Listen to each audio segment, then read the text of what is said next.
നമസ്കാരം. കാന്തല്ലൂർ സ്വാമി അദ്ദേഹത്തെ നമ്മൾക്കൊരു പ്രത്യേകിച്ചൊരു പരിചയപ്പെടുത്തലിൻ്റെ ആവശ്യമില്ല.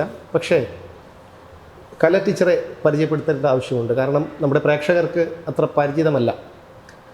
Yoga trainer, art of living trainer, അതുപോലെ ഇടതുപക്ഷ സഹയാത്രിക, സ്ത്രീപക്ഷ എഴുത്തുകാരി, നിരവധി വിശേഷണങ്ങളുണ്ട്. അതോടൊപ്പം തന്നെ ഏറ്റവും വലിയൊരു വിശേഷണം ശ്രീ കാന്തല്ലൂർ സ്വാമിയുടെ പിന്നിൽ ശക്തിയായി നിന്നുകൊണ്ട് പ്രവർത്തിക്കുന്ന അദ്ദേഹത്തിൻ്റെ ഊർജം എന്നാണ് സ്വാമി പറയുന്നത്.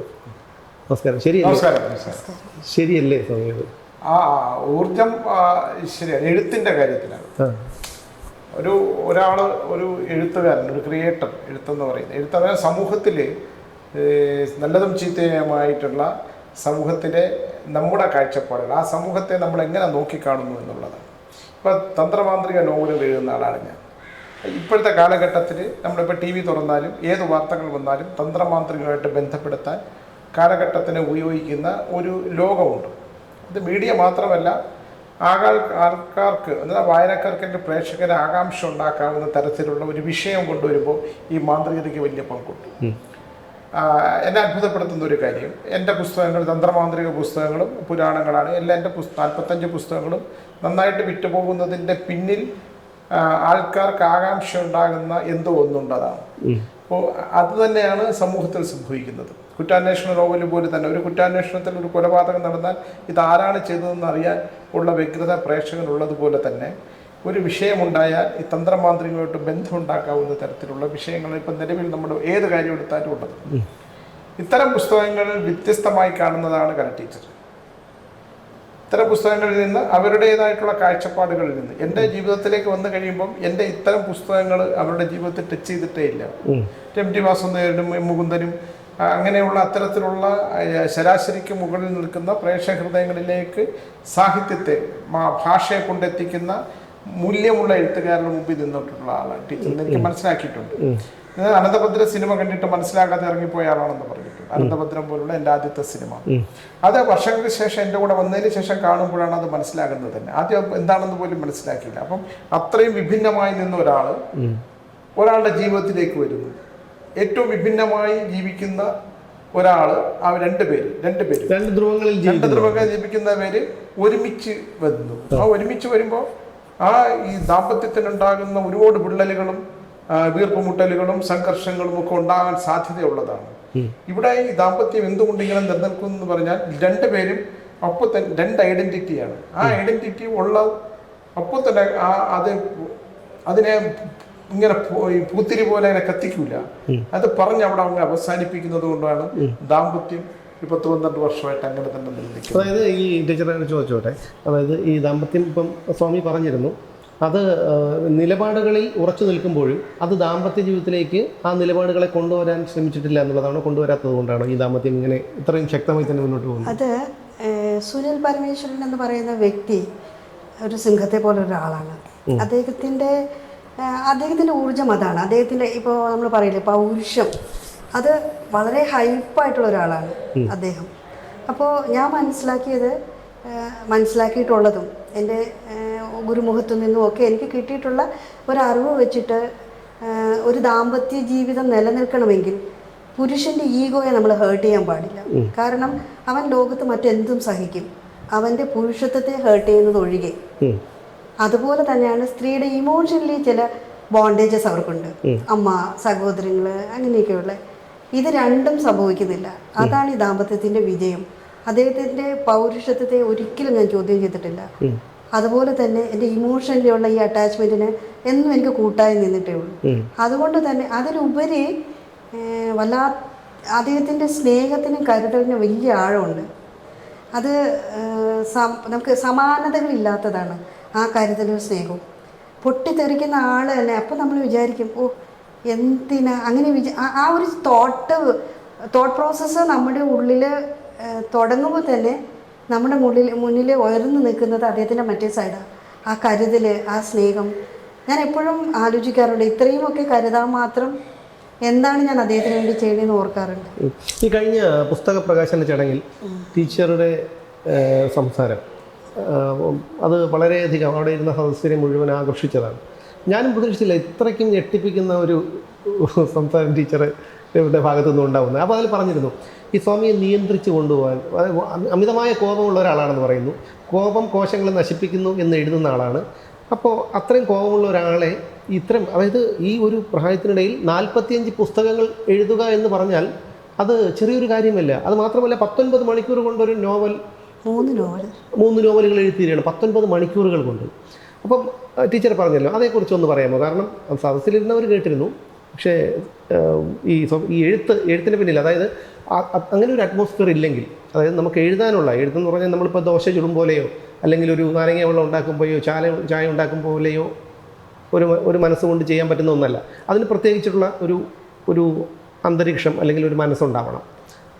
അത് അദ്ദേഹം തുടക്കത്തിൽ പറഞ്ഞു, ശരാശരിക്കും മുകളിലുള്ള എഴുത്തുകാരെ ആഘോഷിക്കുന്ന വ്യക്തിയായിരുന്നു ഞാനെന്ന് പറഞ്ഞായിരുന്നു.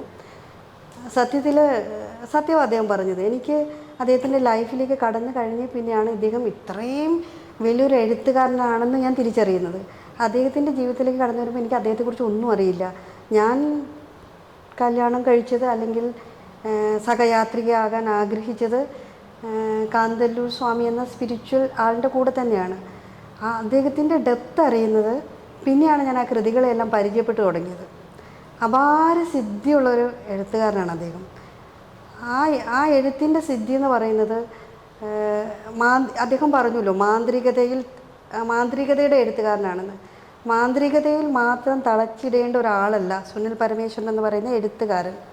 കാരണം അദ്ദേഹത്തിൻ്റെ മാന്ത്രികതയിൽ നമുക്ക് എപ്പോഴും കുറേ മന്ത്രങ്ങൾ കുത്തി നിറച്ചിട്ടുള്ളൊരു എഴുത്ത് സ്വാഭാവികമായിട്ടും എല്ലാത്തിലും അങ്ങനെയായിരിക്കും. അതിൽ വ്യത്യസ്തതകൾ, ഞാൻ ഗരുഡമാളിക എന്ന് പറയുന്ന മാന്ത്രിക നോവൽ വായിക്കും പോലെയല്ല കടവാവലുകൾ വായിക്കുക, അതുപോലെയല്ല രതിസമാധി എന്ന് പറയുന്ന നോവൽ വായിക്കുക. ഓരോന്നും വ്യത്യസ്തമാണ്. അതിനുള്ളിൽ ഒരു ജീവിതം കൊണ്ടുവരാറുണ്ട്, ശക്തമായ മെസ്സേജ് കൊണ്ടുവരാറുണ്ട്. അതുകൊണ്ട് തന്നെ അദ്ദേഹത്തിൻ്റെ എഴുത്തെന്ന് പറയുന്നത് ഔട്ട്സ്റ്റാൻഡിംഗ് ആണ്.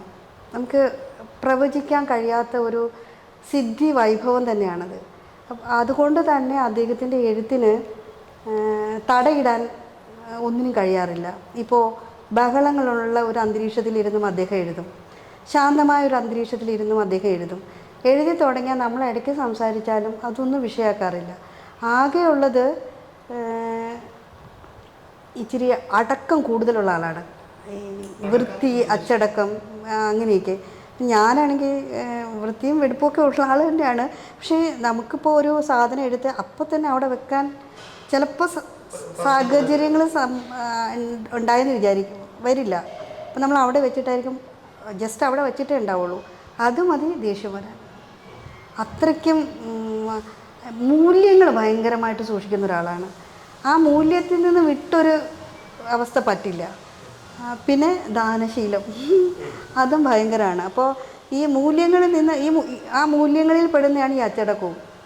അപ്പോൾ അത് ഒന്ന് അങ്ങോട്ട് മാറിയിരുന്നാൽ എന്താ സംഭവിക്കണം? ഒരു പേന അടപ്പ് തുറന്നു, അത് ഇദ്ദേഹം എഴുതുന്ന ആളല്ലേ, ആ അടപ്പ് അപ്പം തന്നെ അടച്ചു വെക്കണമെന്നില്ല, പക്ഷേ ഇദ്ദേഹത്തിന് അത് അപ്പം തന്നെ അടച്ചു വെക്കണം.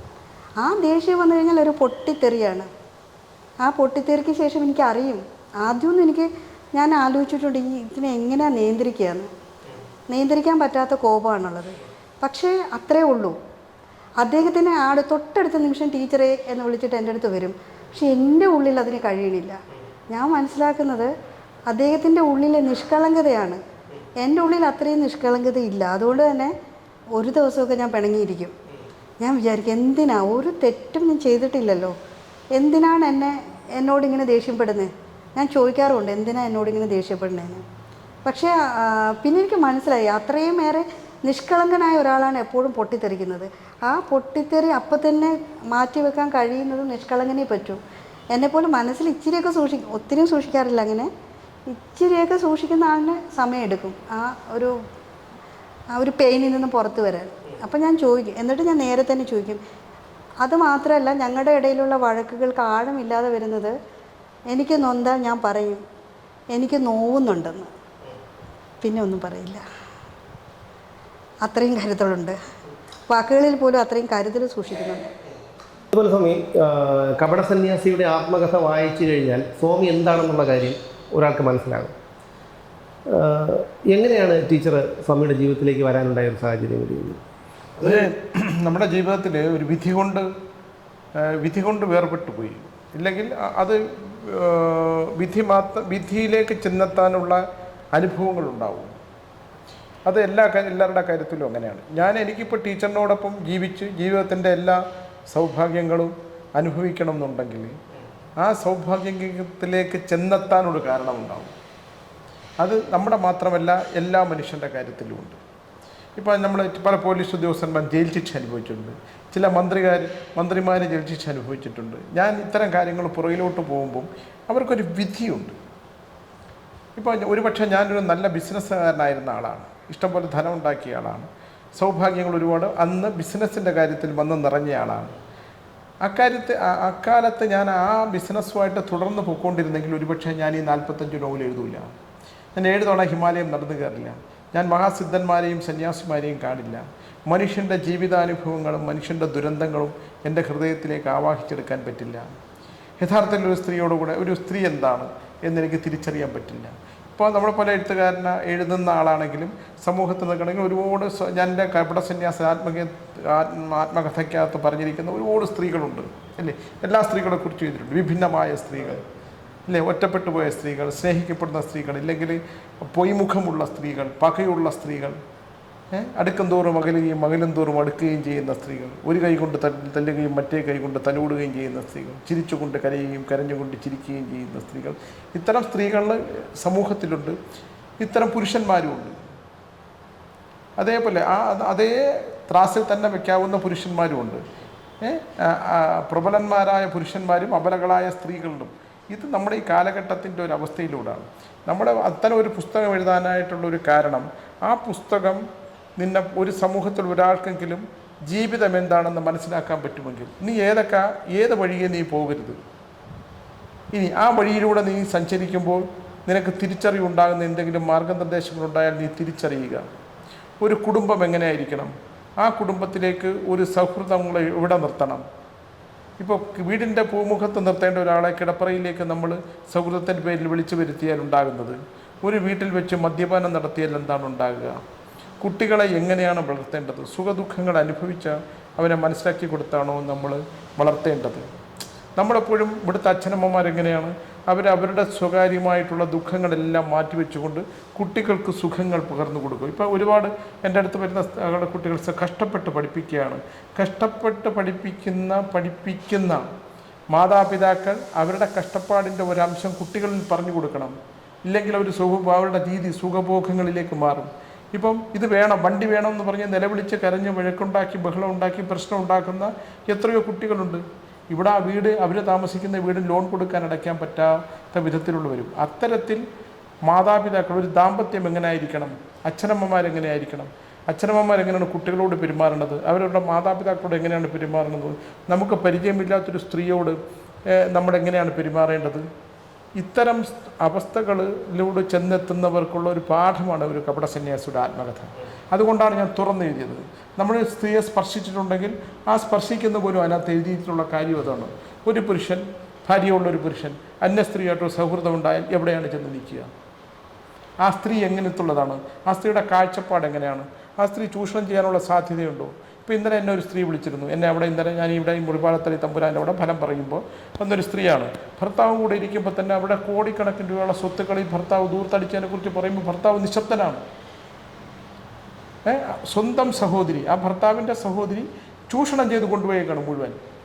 ഈ സ്ത്രീയുടെ നല്ല നിലയിൽ ജീവിച്ച സകല സ്വത്തുക്കളും ആ ഭർത്താവിലൂടെ ആ സഹോദരൻ കൊണ്ടുപോയി. ഒന്നുമില്ല, ഇവരുടെ വലിയ പ്രശ്നത്തിലാണ്. ഇപ്പം ഞങ്ങൾ ഒരുമിച്ച് ഇങ്ങോട്ട് വരുമ്പോൾ അവർ നമ്മളെ വിളിക്കുവാണ്. ഇത്തരം അവസ്ഥകളിലേക്ക് നമ്മുടെ മനുഷ്യൻ ചെന്നെത്തിക്കഴിഞ്ഞാൽ ഇല്ലേ, നമ്മുടെ കയ്യിൽ ഒരുപിടി സ്വർണം ഉള്ളപ്പോഴാണ്, ഒരുപിടി അരി ഉള്ളപ്പോഴാണ് നിനക്ക് വിശപ്പടക്കാനുള്ളത്. ഈ വിശപ്പടക്കാനുള്ള ഒരുപിടി അരി നിന്നിൽ നിന്ന് നഷ്ടപ്പെട്ട് കഴിഞ്ഞാൽ നീ വിശന്നേ പറ്റൂ. ഇത്തരം അവസ്ഥകളെ നമ്മുടെ സമൂഹത്തിന് മുമ്പിൽ അനുഭവിച്ച ഒരാളെന്നുള്ള നിലയിൽ അത് സമൂഹത്തിന് പകർന്നു കൊടുക്കുമ്പോൾ ഒരാൾക്കെങ്കിലും വ്യത്യാസമുണ്ടാകണം എന്ന് ആഗ്രഹിച്ചാണ് പുസ്തകം എഴുതിയത്. അല്ലാതെ നമ്മുടെ കഷ്ടപ്പാടുകളോ നമ്മുടെ ബുദ്ധിമുട്ടുകളോ നമ്മുടെ പ്രയാസങ്ങൾ നമ്മുടെ ദുരിതങ്ങൾ ഞാൻ കാന്തല്ലൂരിൽ കിടപ്പുറം മരിക്കാനുള്ള ശവകൂടീരം ഉണ്ടാക്കി വെച്ചേക്കുന്ന ആളാണ്. ഇപ്പോൾ ടീച്ചറിൻ്റെ അടുത്ത് ചോദിക്കുകയും നമുക്കൂടെ എനിക്കൂടെ ഇരിക്കാനുള്ള സ്ഥലമുണ്ടോ എന്ന് ഞാൻ അത്ഭുതപ്പെട്ടു പോയി. അപ്പോൾ എൻ്റെ അങ്ങനെയാണ് ചോദിച്ചത്, സ്വാമിജി നമുക്ക് എനിക്കൂടെ ഇരിക്കാനുള്ള സ്ഥലമുണ്ടോ? എൻ്റെ ശവകുടീരം ഞാൻ പണിത് വെച്ചിട്ടുണ്ട് കാന്തല്ലൂർ ആശ്രമത്തിൽ, അത് കൈക്കലാക്കാൻ എത്രയോ പേര് ശ്രമിച്ചു, അത് ഇപ്പോഴും എൻ്റെ പേരിൽ തന്നെയാണല്ലേ.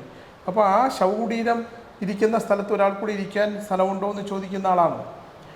അതാണ് യഥാർത്ഥത്തിലുള്ള ഒരു ജീവിതത്തിൻ്റെ ഭാഗം. നമ്മൾ അടിയുണ്ടാക്കും, വഴക്കുണ്ടാക്കും, ബഹളം ഉണ്ടാക്കും, പ്രശ്നങ്ങളുണ്ടാവും, അത് ദാമ്പത്യത്തിലുള്ളതാണ്. അതില്ലാത്തവരെ ടി വി സീരിയലിലും സിനിമയിലൊക്കെ കാണുകയുള്ളൂ. യഥാർത്ഥ ദാമ്പത്യത്തിനകത്ത് ഇതെല്ലാം ഉണ്ടാകും.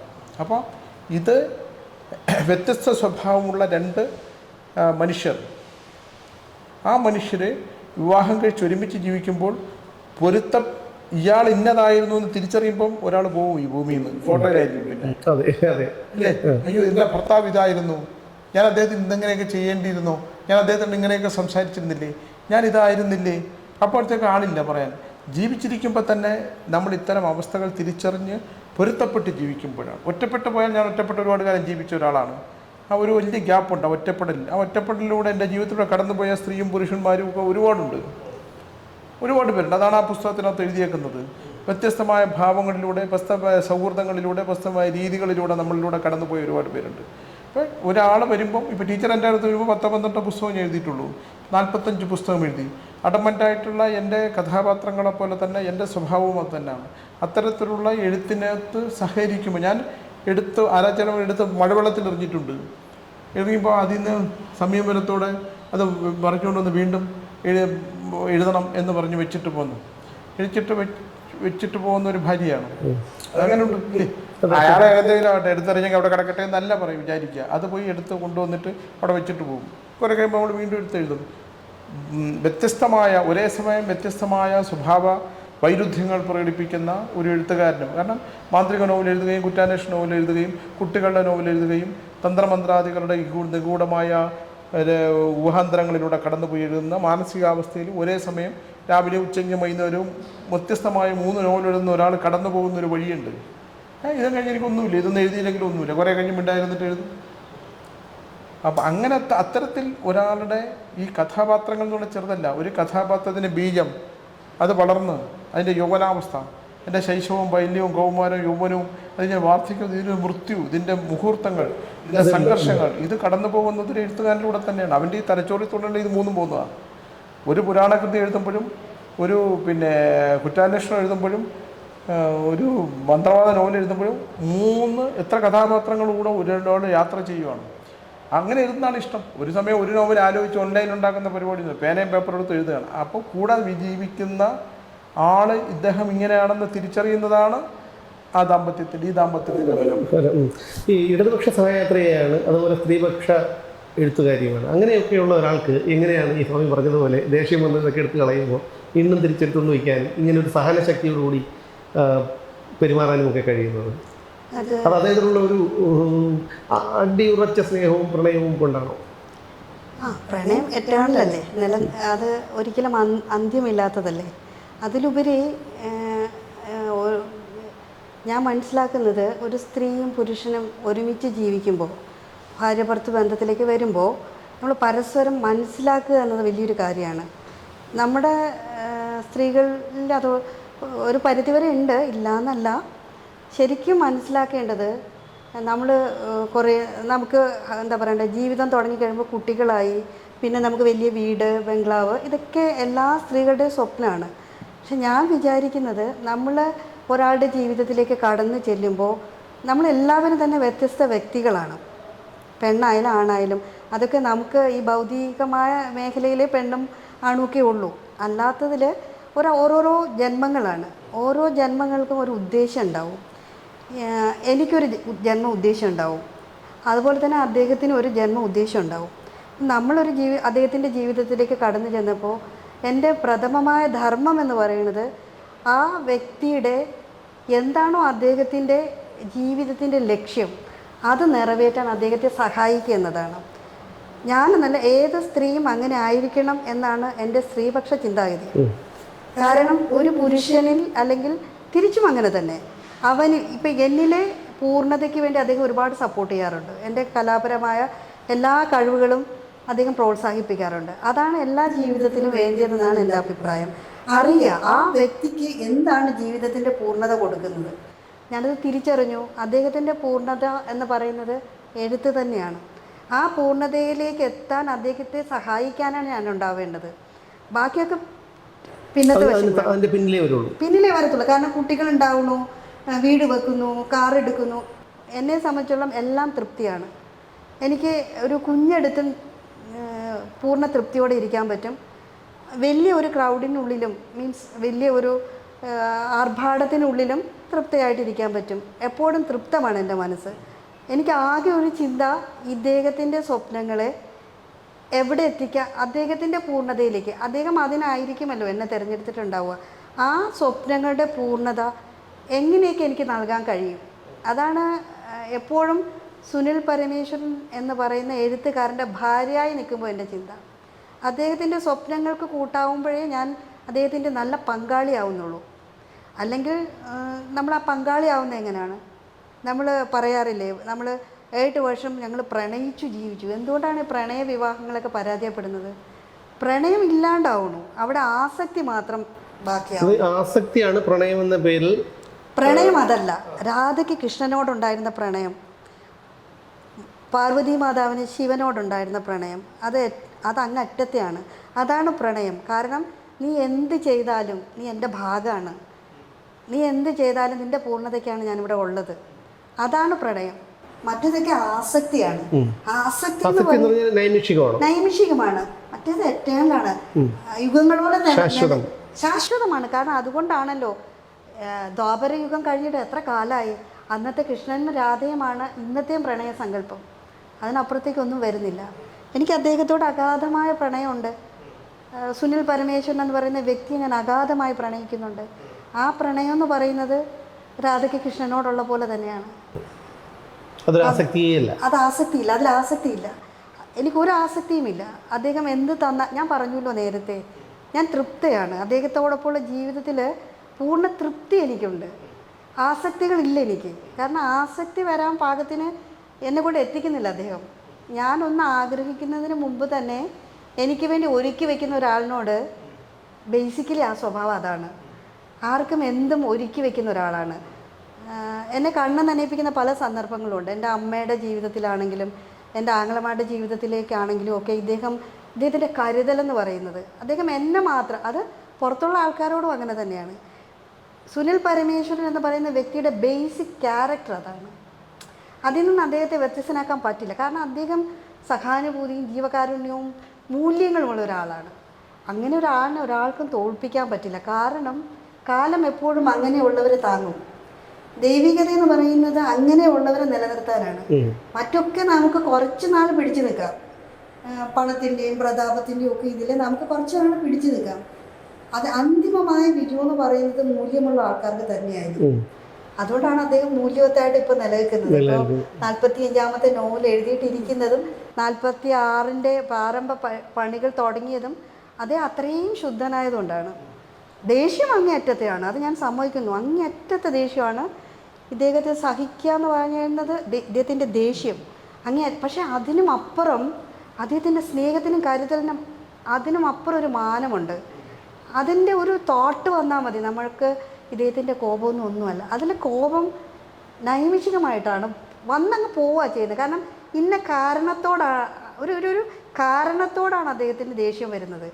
ഒരു സാധനം അങ്ങോട്ട് മാറിയിരുന്ന ആ കാരണത്തോടാണ് വരുന്നത്, ആ വ്യക്തിയോടല്ല. എന്നെ അഗാധമായി അദ്ദേഹം പ്രണയിക്കുന്നുണ്ട്. അതെനിക്ക് ഉറച്ച വിശ്വാസമാണ്. അദ്ദേഹത്തിലെ പ്രണയത്തിൽ എനിക്ക് അങ്ങേറ്റത്തെ വിശ്വാസമുണ്ട്. അതുകൊണ്ട് തന്നെ വഴക്കിൻ്റെ ആവശ്യം വരുന്നില്ല. ദേഷ്യപ്പെടുമ്പോൾ തിരിച്ച് ഞാൻ നല്ലതായിട്ട് ദേഷ്യപ്പെടാറുണ്ട്. എന്നിട്ട് അപ്പോൾ ക്രൂരമായ വാക്കുകൾ പറയുമല്ലോ. അപ്പം ഞാൻ പറയും, സ്വാമി ഇതെന്നെ വേദനിപ്പിക്കണുണ്ടെന്ന്. എന്നെ വേദനിപ്പിക്കുമ്പോൾ എനിക്ക് വേദനിക്കുന്നു എന്ന് പറയുമ്പോൾ അദ്ദേഹത്തിന് ഉൾക്കൊള്ളാൻ കഴിയുന്നുണ്ട്. അതാണ് സ്നേഹത്തിൻ്റെ ആഴം. അല്ല, അതിൽ മറ്റൊരു കാര്യം എന്ന് വെച്ചാൽ ഈ പ്രായത്തിനിടയിൽ തന്നെ അതായത് നമുക്ക് ഊഹിക്കാൻ, അത് ഞാൻ പറയാൻ കാരണം, കപട സന്യാസിയുടെ ആത്മകഥ വായിക്കുന്ന ഒരാൾക്കും അത് വിശ്വസിക്കാൻ കഴിയില്ല എന്നല്ല, എന്നാലും വിശ്വസിക്കാൻ കഴിയുകയും ചെയ്യും. കാരണം ഏതൊക്കെ അവസ്ഥയിലൂടെയാണ് ഏതൊക്കെ സാഹചര്യങ്ങളിലൂടെയാണ് കടന്നു പോകുന്നത്, കടന്നു പോയിട്ടുള്ളത് എന്ന് അതിൽ വ്യക്തമായി പറയുന്നുണ്ട്. അതുകൊണ്ട് തന്നെ അതൊരു 100% നമ്മൾ വിശ്വസിക്കുന്ന ഇതാണ്. അപ്പോൾ അങ്ങനെയുള്ള ഒരാൾക്ക്, കാരണം ജീവിതത്തിൻ്റെ എല്ലാ സുഖദുഃഖങ്ങളും അനുഭവിച്ചു കഴിഞ്ഞു, അങ്ങനെ ഒരാൾക്ക് ഇത് ഒരിക്കലും ഒരു സാധാരണ വ്യക്തിക്ക് ഇന്ന് ഈ നിലയിൽ ഇരിക്കാൻ കഴിയുമെന്ന് ഞാൻ വിശ്വസിക്കുന്നില്ല. കാരണം ഒരു ചെറിയ ഒരു സംഭവം, ഒരു വിഷമം നമ്മുടെ ജീവിതത്തിൽ ഉണ്ടാകുമ്പോൾ പോലും ജീവിതത്തിൽ നിന്ന് ഒളിച്ചോടുന്നവരാണ് ഒരു വലിയ വിഭാഗം ആൾക്കാർ. സ്വാമി ഈ ഒളിച്ചോട്ടം നമ്മുടെയൊക്കെ ഒരു ജീവിതത്തിൽ ഉണ്ടാകുന്നതിൻ്റെ എത്രയോ 10 മടങ്ങാണ് സ്വാമിയുടെ ജീവിതത്തിൽ ഉണ്ടായതെന്നുള്ളതാണ് ഇപ്പോഴും എനിക്ക് അത്ഭുതമാണ് കേട്ടോ. അപ്പം ഇതെല്ലാം ഒരു പുരുഷ ജീവിതത്തിൽ നേടേണ്ടതല്ല. അതായത് 45 പുസ്തകങ്ങൾ എഴുതുക എന്ന് പറഞ്ഞ ഒരു ചില്ലറ കാര്യമല്ല. ഒരു കത്തെഴുതാൻ പോലും നമുക്ക് സമയവും മനസ്സും അല്ലെങ്കിൽ അതിനുള്ള ഭാവനയും ഇല്ലാത്ത ലോകത്താണ് ഒരു വ്യക്തി ഈ ചുരുങ്ങിയ പ്രായത്തിനുള്ളിൽ ഇത്രയും മാനസിക സംഘർഷങ്ങളെ അതിജീവിച്ചുകൊണ്ട് ഈ 45 പുസ്തകം എഴുതിയത്. അത് വിൽപ്പനയുള്ളതാണ്. ആ പുസ്തകം വീട് വെച്ചു. പുസ്തകങ്ങളിലൂടെ ജീവിക്കുന്ന ഒരാളാണ്. അതോടൊപ്പം തന്നെ ആത്മീയത, ഇത്രയും കോളുകൾ അറ്റൻഡ് ചെയ്യുന്നു, അവർക്ക് മറുപടി പറയുന്നു, പ്രശ്നത്തിനുള്ള പരിഹാരങ്ങൾ കാണുന്നു, പൂജാവിധികൾ ചെയ്യുന്നു, ഇതെല്ലാം ഈ ചെയ്യുന്നു. അപ്പോൾ അതായത് ഇനി ഈ സുനിൽ പരമേശ്വരൻ എന്ന വ്യക്തിയിൽ നിന്ന് എന്താണ് പ്രതീക്ഷിക്കുന്നത്? അദ്ദേഹം ഒരു ഏകദേശം കാര്യങ്ങളെല്ലാം ചെയ്തു കഴിഞ്ഞു. എന്താണ് ഇനി ടീച്ചർ ആഗ്രഹിക്കുന്നത്? അദ്ദേഹം എന്നും സന്തോഷമായിട്ടിരിക്കണം. അല്ല, അത് ഓക്കെയാണ്, അത് എപ്പോഴും സന്തോഷവാനാണ്. അതിലപ്പുറം എഴുതുക എന്നത് അദ്ദേഹത്തിൽ നിന്ന് പ്രതീക്ഷിക്കുന്നതാണ് ഞാൻ പറഞ്ഞത്. ഇനിയും എഴുതാനുള്ള, അതായത് പറഞ്ഞ കഥകൾക്കപ്പുറം പറയാത്ത കഥകൾ ഒരുപാടുള്ള മനസ്സാണത്. എഴുതാൻ ഒട്ടും തന്നെ മെനക്കെടേണ്ട ആവശ്യമില്ലാത്ത ഒരാൾ. സിദ്ധി വൈഭവം പോലെ ദൈവം കയ്യൊപ്പ് കൊടുത്ത് വിട്ട വ്യക്തി. അദ്ദേഹത്തിന് എഴുതാൻ ഇനിയുമുണ്ട്. അദ്ദേഹം ഇനിയും എഴുതിക്കൊണ്ടിരിക്കണം. പിന്നെ ഒരുപാട് പേർക്ക് അദ്ദേഹം സമാധാനം കൊടുക്കുന്നുണ്ട്. മൂല്യങ്ങൾക്ക് അർത്ഥം കൽപ്പിക്കുന്ന രീതിയിൽ അവർക്കുള്ള ഉപദേശങ്ങൾ കൊടുക്കുന്നുണ്ട്. അതൊക്കെ തന്നെ അദ്ദേഹം മനഃസൂതം തുടരട്ടെ എന്നും അതിനുള്ള ആയുസ്സും ആരോഗ്യവും ഈശ്വരൻ അദ്ദേഹത്തിന് നൽകട്ടെ. എന്തായാലും ഞാനും അത് തന്നെ പ്രാർത്ഥിക്കുന്നു. കാരണം ഇനിയും എഴുത്ത് ഉണ്ടാവട്ടെ. കാരണം ഇതുപോലെയുള്ള ഒരു ഭാഷയിലുള്ള എഴുത്ത്, ഇത്രയും ശക്തമായ ശൈലിയിലുള്ള ഭാഷയിലുള്ള ഒരു എഴുത്ത് അധികമാരിൽ നിന്നും നമുക്ക് പ്രതീക്ഷിക്കാൻ കഴിയുന്നതല്ല. അതോടൊപ്പം തന്നെ ഒരുപാട് പേരുടെ ജീവിതത്തിൽ ഉണ്ടാകുന്ന പ്രശ്നങ്ങൾക്കൊക്കെ സ്വാമിയുടെ വാക്കുകൾ നൽകുന്ന ആശ്വാസം ചെറുതൊന്നുമല്ല, വളരെ വലുത് തന്നെയാണ്. അതുകൊണ്ട് തന്നെ ഇനിയും ഒരുപാട് എഴുത്തുകൾ സ്വാമിയുടെ പൂലികയിൽ നിന്ന് പറയാനുണ്ട്. കാരണം നമ്മളൊരു പുസ്തകം എഴുതുക എന്നുള്ളതാണ്. അത് എഴുതുക എന്നുള്ളതിൻ്റെ ഉപരി എനിക്ക് പുസ്തകം എഴുതാം, കുറച്ച് പൈസ കൊടുത്ത് അച്ചടിപ്പിച്ച് അലമാരയെ വയ്ക്കാം. ഇത്രയും പുസ്തകങ്ങൾ മാർക്കറ്റിലെത്തിക്കുന്നത് ടീച്ചറിൻ്റെ ഒരു ഇന്നലെ 3 പുസ്തകം ഇറങ്ങി. അശ്വത്ഥാമാവ് 17-ാം മൈൽ കല്ലേരി കൽപ്പൻ കണ്ടപ്പോൾ നമ്മുടെ പുസ്തകങ്ങൾ 40% പോയി കഴിഞ്ഞു മാർക്കറ്റിൽ. ഓർഡറാണ്. അല്ല, അന്ന് തന്നെ ആ ഫംഗ്ഷനിൽ തന്നെ ഏകദേശം പോയി കഴിഞ്ഞു. അതോടൊപ്പം ഞാൻ എപ്പോൾ വിളിക്കുമ്പോഴും ടീച്ചർ പ്രൂഫ് നോക്കുകയാണ്, ടീച്ചർ ആ പുസ്തകത്തിൻ്റെ തിരക്കിലാണ്, ടീച്ചർ ഇതിൻ്റെ തിരക്കിലാണ്. ഇതെങ്ങനെ സാധിക്കുന്നു? ഏറ്റവും ആത്മാർത്ഥമായിട്ട് ചെയ്യുന്ന ഒരു ജോലി എന്ന് പറഞ്ഞാൽ ജോലിയല്ല അതെനിക്കൊരു ആനന്ദമാണ്. കാരണം ഒരു പ്രൂഫ് റീഡർ, ഒരു മാനേജർ, അതുപോലെ പോസ്റ്റ് ഓഫീസിൽ ഇന്നലെ ഞങ്ങൾ കൊണ്ടുപോയി പാക്ക് ചെയ്ത് മാതൃഭൂമിക്കുള്ള പുസ്തകങ്ങൾ, പിന്നെ അമാൻ ബുക്സിനുള്ള പുസ്തകങ്ങൾ, കറണ്ട് ബുക്സിനുള്ള പുസ്തകം മാർക്കറ്റാണ്. കാരണം ഞങ്ങൾ തന്നെയാണ് പുസ്തകം മാർക്കറ്റിലേക്ക് കൊടുക്കുന്നത്. അതിനൊരു കാരണം എൻ്റെ സ്വപ്നങ്ങളെയും എൻ്റെ ഇഷ്ടങ്ങളെയും ഇത്രയും കരുതലോടെ പിടിക്കുന്ന ഒരാളുടെ സ്വപ്നങ്ങൾക്ക് കൂട്ടാവാനല്ലെങ്കിൽ, അദ്ദേഹത്തിൻ്റെ സ്വപ്നം അല്ലെങ്കിൽ പോലും അദ്ദേഹം അതിനാണ് ഉള്ളത്, എഴുതാനാണ് ഉള്ളത്. അതിന് എനിക്ക് കഴിയുന്ന ഇത്രയെങ്കിലും ചെയ്തില്ലെങ്കിൽ പിന്നെ ഞാൻ അദ്ദേഹത്തിൻ്റെ ജീവിതത്തോട് എന്താണ് നീതി കാണിക്കുന്നത്? മറ്റൊന്നുണ്ട്, എന്നെ ഇപ്പം ജോഫിച്ചാൻ നമ്മുടെ കന്തല്ലൂരിലെ അത്തരം എന്നെ എഴുത്തിനെ പ്രോത്സാഹിപ്പിക്കുന്ന ഒരുപാട് നല്ല സുഹൃത്തുക്കളുണ്ട്. ഇപ്പൊ ഞാൻ ചെന്ന OV ഉഷ അടുത്ത് പറഞ്ഞു വരണം, അവരെ വന്ന് ഇത് പുസ്തകം മുഴുവൻ വായിക്കുന്നത്. പിന്നെ ലിയോ രാധാകൃഷ്ണൻ, കേരള മുതൽ, ഇവരൊക്കെ പുസ്തകം വായിച്ചിട്ട് വന്ന് പുസ്തകം പ്രസന്റ് ചെയ്യും. ആ പുസ്തകം മാർക്കറ്റിലേക്ക് ചെന്നെത്തി ആൾക്കാർ വായിക്കുകയും നമ്മുടെ പ്രേക്ഷകർ നിരന്തരം പുസ്തകങ്ങൾ വായിച്ചിട്ട് അതിൻ്റെ ചെറിയ തെറ്റുകൾ വിളിച്ച് പറയാൻ സഹിക്കുക. ഉദാഹരണം ഞാൻ പറയാം. എൻ്റെ അധർമ്മഭാരതം എന്ന് പറയുന്ന ദുര്യോധനെ കുറിച്ച് എഴുതിയ നോവൽ, ആ നോവലിൽ കിലോമീറ്റർ എന്ന് എഴുതിയ ഒരാൾ എന്നെ വിളിച്ചു, സ്വാമി അത് ശരിയ കാതം എന്നാണ് ഞാൻ എഴുതിയത്. അത് എങ്ങനെയോ കിലോമീറ്ററായി, അവർക്കത് ഉൾക്കൊള്ളാൻ പറ്റിയില്ല. അപ്പൊ ഞാൻ പറഞ്ഞു നിങ്ങളുടെ പൈസ തിരിച്ചു തരാം. പൈസ തിരിച്ചു വേണ്ട സ്വാമി, പക്ഷെ ഇനി എഴുതുമ്പോൾ അടുത്ത പ്രിന്റിൽ അത് മാറ്റണം. കാരണം അത്രയും എന്ന് പറഞ്ഞാൽ ആ വായനയിലുള്ള ചെറിയ ഒരുപാട് പേരുണ്ട്. എന്റെ സ്വാമിയുടെ വായനക്കാര് വളരെ സെൻസിറ്റീവാണ്, അവരത് സഹിക്കുന്നില്ല. ഒരു വിഭാഗത്തിൽ ഒരു വായന സംസ്കാരം നമ്മുടെ പറയുന്നത് ആ അത്തരത്തിലൊരു സംസ്കാരം ഉണ്ടാക്കിയെടുക്കാൻ പറ്റും. വായനക്കാരെ ഉണ്ടാക്കിയെടുക്കാൻ പറ്റും. എനിക്ക് എൻ്റെ ഒരുപാട് ഓൺലൈനിൽ പുസ്തകം വയ്ക്കുന്നവരും എല്ലാം കാശ് തന്നിട്ട് പുസ്തകം വായിക്കുന്നവർ ക്രെഡിറ്റ് മാതൃഭൂമിക്ക് മാത്രം കൊടുക്കും, അവർ കൃത്യമായിട്ട് തിരിച്ചു വരികയും ചെയ്യും. ബാക്കി എല്ലാവരും പണം തന്നു തന്നെ ബുക്ക് എടുക്കുന്നവരാണ്. സത്യം പറഞ്ഞാല് ഇദ്ദേഹത്തിന്റെ പുസ്തകങ്ങൾക്ക് പുറകില് പ്രവർത്തിക്കാനുള്ള ഊർജം തന്നെ ഇദ്ദേഹത്തിന്റെ വായനക്കാരാണ്. ഒരുപിടി ആൾക്കാരുണ്ട് അദ്ദേഹത്തിന്റെ വായന ഇഷ്ടപ്പെടുന്നവര്. പിന്നെ എനിക്ക് തോന്നിയിട്ട് എന്തുകൊണ്ടാവാം അദ്ദേഹത്തിന്റെ രചനകൾ ശ്രദ്ധിക്കപ്പെടാതെ പോയെന്ന് ഞാൻ എപ്പോഴും ചിന്തിക്കാറുണ്ട്. അതിന് കാരണം അദ്ദേഹം തന്നെ. കാരണം അദ്ദേഹത്തിന് എഴുതുക എന്നതിൽ ഉപരിയായിട്ട്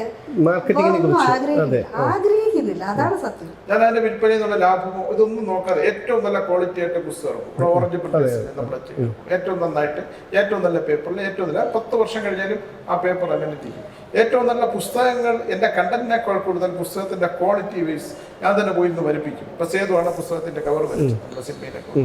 അപ്പൊ അങ്ങനെ മദനാണ് കൂടൂർ മഠത്തിന്റെ വരച്ച മാതൃഭൂമിയിലെ. അപ്പോൾ പുസ്തകങ്ങളെ നിലനിർത്താനായിട്ടുള്ള നമ്മളില്ലെങ്കിലും വിറ്റുപോയി ഞാൻ പറഞ്ഞിട്ടുണ്ട് പറഞ്ഞിട്ട് ചില വിൽക്കാത്ത പുസ്തകം ഇരുന്നോട്ടെ എന്തിനു വിൽക്കില്ല. നമ്മുടെ തൃപ്തിക്ക് വേണ്ടി നമ്മൾ എഴുതി അക്ഷരങ്ങളെ ദൈവം തന്നതാണ്, നമ്മളത് പുസ്തക രൂപത്തിലാക്കി. വായനക്കാരുണ്ട്, വായിക്കാത്ത പുസ്തകം ഇരുന്നോട്ടെ, ദുഃഖമില്ല. കാരണം ഞാൻ ഈ പുസ്തകം വിറ്റുള്ള ലാഭം എന്നല്ല, എനിക്ക് കിട്ടിയത് വെച്ച് ഞങ്ങൾ ജീവിക്കുന്നുണ്ട്. പുസ്തകത്തിന്റെ വരുമാനമാണ്. കാരണം പൂജകളിൽ നിന്ന് കിട്ടുന്ന വരുമാനത്തെ ഞാൻ ഒരു ക്ഷേത്രം പണിയുന്നുണ്ട്, അവർക്ക് തന്നെ കൊടുക്കും. പൂജകളിൽ നിന്ന് കിട്ടുന്നതിന് ക്ഷേത്ര വരുമാനങ്ങൾക്ക് ക്ഷേത്രം പണിയുന്നതിന് വേണ്ടി ചിലവാക്കും. ഞങ്ങൾ രണ്ടുപേരും ജീവിക്കാൻ അധികമൊന്നും വേണ്ട. അപ്പം ഇത് എത്ര കാലം ഇങ്ങനെ അങ്ങ് പോയി എഴുതി പോയി തീരട്ടെ എന്നാണ് നമ്മൾ വിചാരിക്കുന്നത്.